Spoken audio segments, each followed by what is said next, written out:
Happy Passover and welcome back to Temple Emmanuel in Orange Village, Ohio. We hope that you had a great Seder experience and that you are enjoying this wonderful, wonderful spring holiday.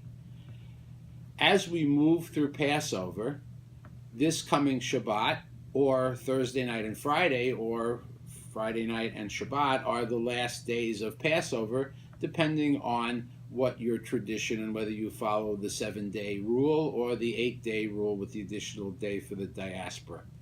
But one way or another, as we move through Passover and move towards the conclusion of Passover, our attention is brought to the fact that Pesach is not the end of a story.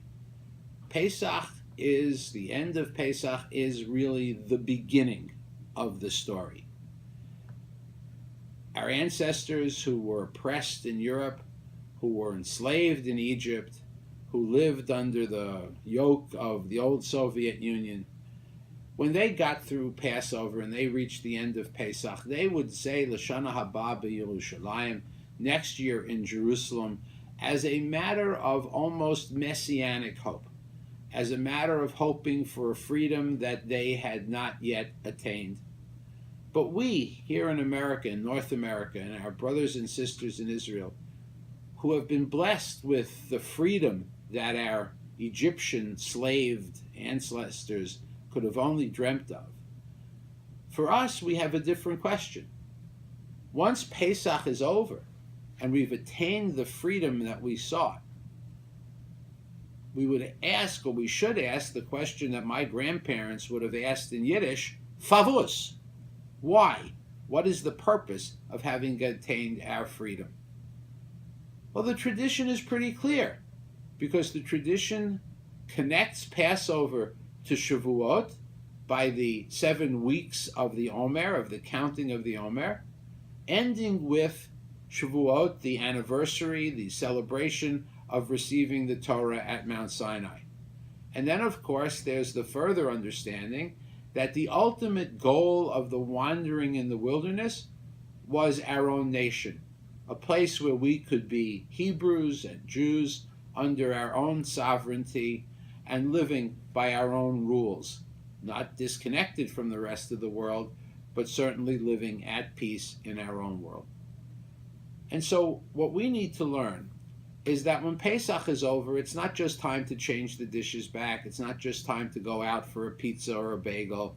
It's more than that.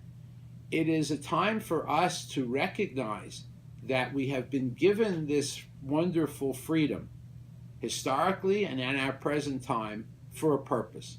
Or I should say, at least 2 purposes.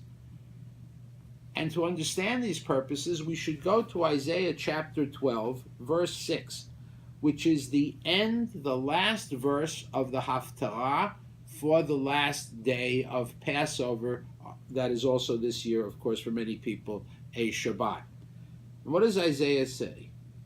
Tza'ali v'roni v'yoshevet Zion. Rejoice and be glad, make a racket, have a party, all of you who are able to live in Zion.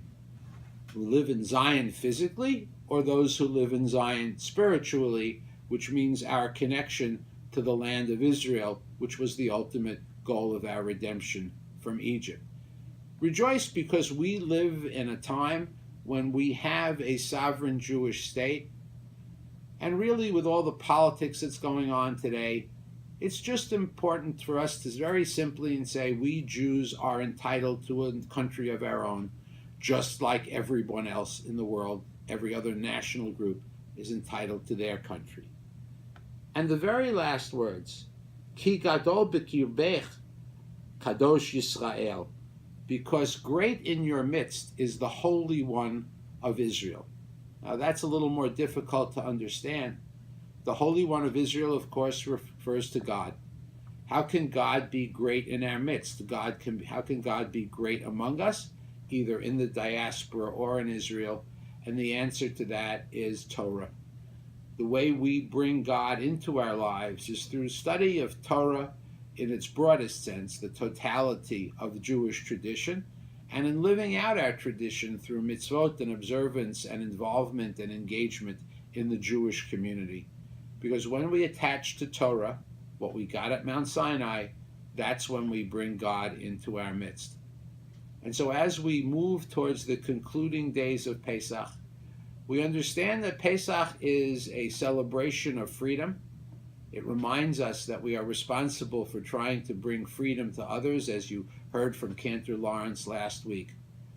But for the Jewish people, it means the freedom that we've been given has a purpose. That purpose is to receive and to live Torah, and the other purpose is to support and be connected to our homeland in Israel.